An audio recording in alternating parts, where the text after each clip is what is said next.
Welcome back to my channel. If you're new here, my name is Sylvia and I make videos on planning with the occasional review. Today is day 26. Day 26, and I thought we would focus on the difference between planning versus recording. So today was a very eventful day. Isaac woke up sick. My niece and nephew are staying with me while my sister is out of town.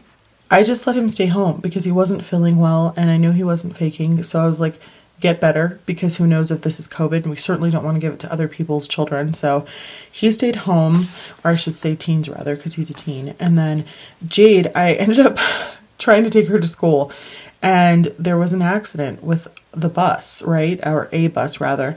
It was in the ditch, almost completely tilted over, and there was already cops and fire trucks there. And I thought, oh my gosh. So we had to turn around and go the longer way around to get to school.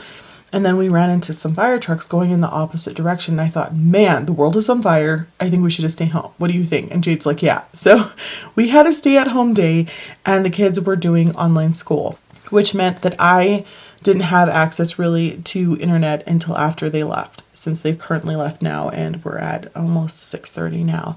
So I kind of just used it to get a lot of other things done. I wasn't even in my office really today. I just put a header on this now, and I was like, oh, you should have waited, but it's fine.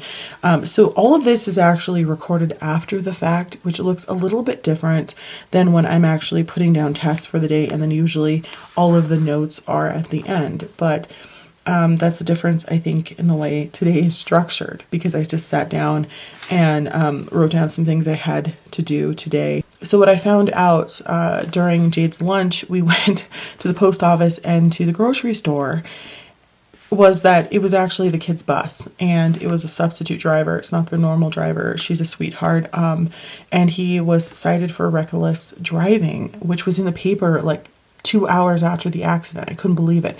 I know we live in a digital age, but I don't really read the paper all that much. And I know that because I called Jay to let him know. And he's like, oh, okay. So immediately he went onto the paper, and then he called me back to say that he was cited for reckless driving. And it had snowed the night before, but the roads were just kind of wet. They weren't icy. There was no snow. And so I was really confused. I thought, well, maybe he swerved to miss a deer, which happens a lot here or something. Most of the time, bus drivers are trained to just drive through and hit the deer. That's what we do here in Colorado. Even if you're in a car, it's like, don't swerve, hit the deer, because it's going to be so much worse if you do. You might, flip your car or something. And so I wasn't really sure. But Isaac felt better towards the end of the day. Jade tested on her book because we were able to finish all of that.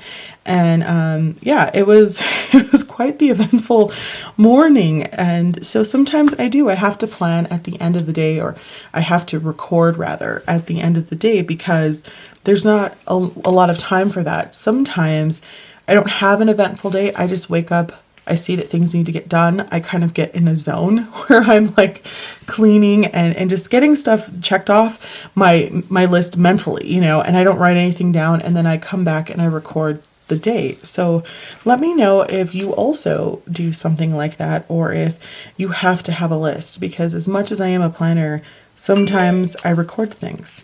Quit bothering me, I'm doing a video.